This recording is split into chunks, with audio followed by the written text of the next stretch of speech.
দেশনেত্রী বেগম খালেদা জিয়াকে বিভিন্ন রকম প্রস্তাব দেওয়া হয়েছিল যে উনি যাতে বিদেশে চলে যান, কিন্তু দেশনেত্রী খালেদা জিয়া জেল জুলুম স্বীকার করে মৃত্যু অবধারিত জেনেও উনি এই দেশের মানুষকে অর্থাৎ আপনাদেরকে ফেলে উনি যাননি।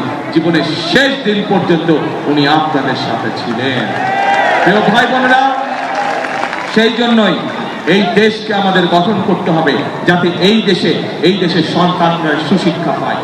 এই দেশকে গঠন করে গড়ে তুলতে হবে যাতে এই দেশের মানুষ এই দেশেই কম বেশি সহজেই চিকিৎসা পায়।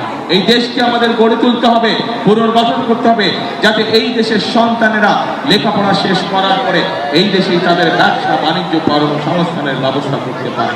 এই দেশকে আমাদের গড়ে তুলতে হবে এই দেশের মা বোনেরা যাতে এই দেশের স্বাবলম্বী হয়ে দেশ গঠনের ভূমিকা রাখতে পারে। প্রিয় ভাই বোনেরা, সিলন টি রপ্তানিতে শীর্ষে।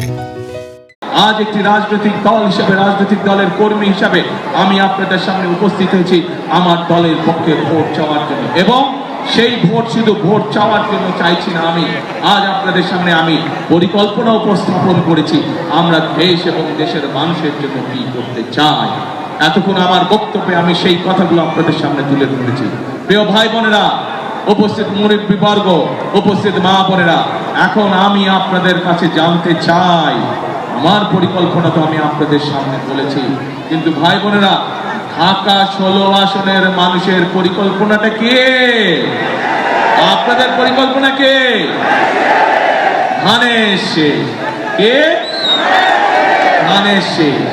12 তারিখে আপনারা যদি আমাদেরকে ধানের শীষে ইনশাল্লাহ ভোট দিয়ে দেশ পুনর্গঠনের সুযোগ দেন, এতটুকু আমি আপনাদেরকে বলতে পারি, বিএনপি যেমন অতীতে সকল সময় দেশ এবং দেশের মানুষের সাথে ছিল, ইনশাল্লাহ আগামী দিনেও দেশ এবং দেশের মানুষের পাশে বিএনপি